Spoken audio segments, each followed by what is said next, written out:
Précédemment dans le dernier épisode sur la muselière. On est samedi et le départ en train est lundi. Je vais tester directement sur Flickr. Alors je vais quand même prendre quelques petites récompenses au cas où pour voir s'il y a des problèmes ou pas à la mettre. Aujourd'hui, on verra ensemble la suite de l'entraînement avec Flickr. Je vous parlerai de mes fameuses récompenses maison pour chiens.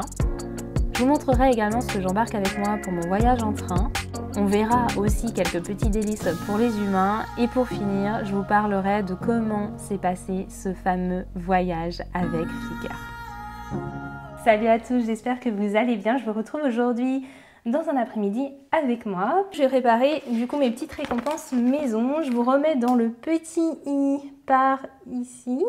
Il faut donc 150 g de farine, donc on va le faire ensemble. C'est parti, je vais chercher la farine.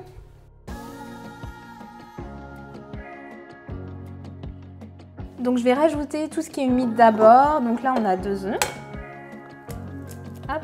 Oh, c'est des œufs durs, je les avais faits. C'est pas du tout les œufs qu'il me fallait. Du coup pour mes petites récompenses, j'utilise ce moule. Il est top puisqu'on peut faire 249 récompenses par fournée si on remplit bien la pâte.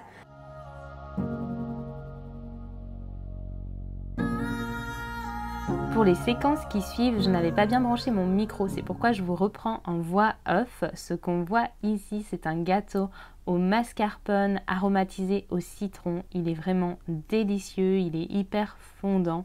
Je vous remets la recette en description dans la barre d'infos. Et si je peux vous donner un petit conseil supplémentaire, c'est de rajouter des zestes de citron. En attendant que la deuxième fournée cuise, j'ai eu une idée. Je suis allée dans mon congélateur pour amener les petits gâteaux que je viens de couper en tranches et j'ai vu que j'avais de la banane congelée et en fait j'ai trop envie de me faire un espèce de cocktail non sucré. Je me dis que ça peut être sympa de partager ça aussi. Alors c'est hyper simple, il faut mettre la banane, il faut avoir un blender puissant par contre. Donc voilà, moi c'est la banane directement congelée. Je rajoute de l'eau. Alors on va dire que l'eau c'est en fonction de la texture qui vous plaît.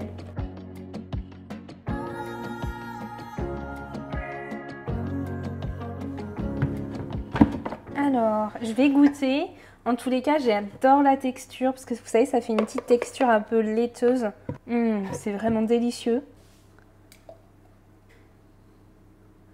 Et pour faire une jolie couleur, donc là, c'est du sirop de mûre. Après, vous mettez vraiment les quantités que vous aimez. Moi, j'aime quand c'est sucré. Et vous voyez, ça fait un joli effet. Moi, perso, j'adore. On est bon en termes de récompense, voici en termes de quantité. Et qu'est-ce que je voulais vous dire? Voilà, là maintenant je vais aller faire un petit entraînement avec Flickr sur la muselière. Je vous remets dans le petit i par ici le premier entraînement. Et là on va continuer un petit peu pour continuer à habituer Flickr tout simplement. Je vous embarque avec moi.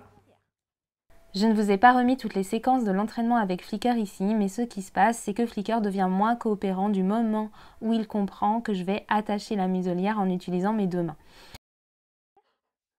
Comme on n'a plus le temps et que Flickr n'aura pas le choix, je décide de prendre les devants et de lui mettre moi-même la muselière. Je ne lui demande donc plus de coopérer. Par contre, j'apporte énormément de positifs une fois qu'il a la muselière. C'est un outil qui reste pas très agréable pour le chien, certainement un peu inconfortable, voire beaucoup selon la sensibilité du chien. Alors au niveau de la muselière, bon, c'est pas pire, c'est pas le top non plus. Il l'accepte, il la tolère et demain ce que je vais faire, c'est que je vais la mettre le plus tard possible pour qu'il l'ait le moins longtemps, tout simplement. Alors, du coup, je vais vous montrer ce que j'embarque pour mes 3 jours et je pars en train. Donc voilà, je fais en sorte de ne pas amener trop de choses. La première chose, c'est ma sacoche Laboa que je peux mettre autour de moi. J'ai pu mettre déjà les récompenses, l'arnica et l'apis mellifica. Toujours bien de l'avoir, surtout l'apis. En cas de piqûre de guêpe ou d'abeille, voilà, ça peut prévenir en fait les allergies. Alors c'est vrai que moi, niveau homéopathie, je suis pas contre, vu le prix que ça coûte. Un petit tire-tis que je mets là, les croquettes qui sont là, les petites compotes. Voilà, ça vous savez pourquoi, c'est pour la muselière.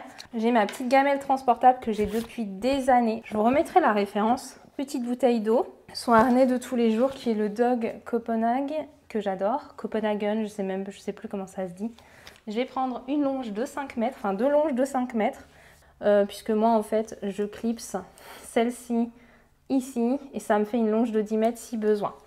Et ce qu'il va avoir sur lui pour le train, ça va être ma longe de 3 mètres. Donc ça c'est une longe en nylon hyper confortable que j'avais fait moi-même. Il y a aussi le mousqueton qui est vraiment énorme, donc je sais que ça va pas céder. Les coutures c'est moi qui les ai fait, donc j'ai confiance en mes coutures. Donc voilà, je prends ça, donc longe de 3 mètres, qui est plus courte et donc plus pratique sur le quai, dans le train, etc. Et en termes de harnais, je sais que c'est controversé, c'est le harnais Easy Walk. C'est un harnais, oui, qui bloque les épaules du chien, mais quand on a un chien réactif, je peux vous dire que c'est un harnais qui est hyper efficace, puisque le chien, en fait, ça l'empêche de tirer, ça lui enlève de la force, et du coup, ça nous évite, nous, de se faire embarquer. Donc le pauvre Flicker, il aura sa muselière, le harnais qu'il aime pas, mais c'est comme ça va pas durer longtemps, et c'est le principal. Voilà, c'est ça, je vais le mettre dans mon sac à dos, je vais essayer de répartir pour que ça prenne pas trop en volume, et puis j'aurai ça autour de moi. Je vous reprends en voix off pour vous expliquer un petit peu le voyage en train avec Flicker. Ça s'est super bien passé, comme on peut le voir sur les images. Il était super sage, sur le quai il était très curieux, mais un amour en fait. Il voulait dire bonjour à tout le monde. Ensuite, dans le train, pas de soucis, j'ai pas eu non plus de problème à lui mettre la muselière. On n'a pas croisé de chien, ni sur le quai, ni dans le train. Par contre, arrivé à la gare Saint-Exupéry, il y avait énormément de monde, énormément de gens. Il y avait aussi des chiens, on en a croisé, pas de tout près. Je faisais attention à une certaine distance, à quelques mètres. Flicker a été très gérable et je suis super fière de lui, je suis super contente. Il y a quelques années, jamais j'aurais osé faire un tel voyage avec lui. Donc je le referai, mais vraiment sans problème.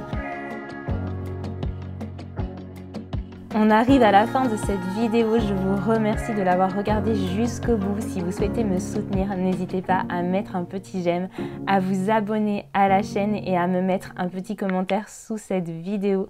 De mon côté, je vous souhaite un très bon week-end et je vous dis à jeudi prochain dans la prochaine vidéo.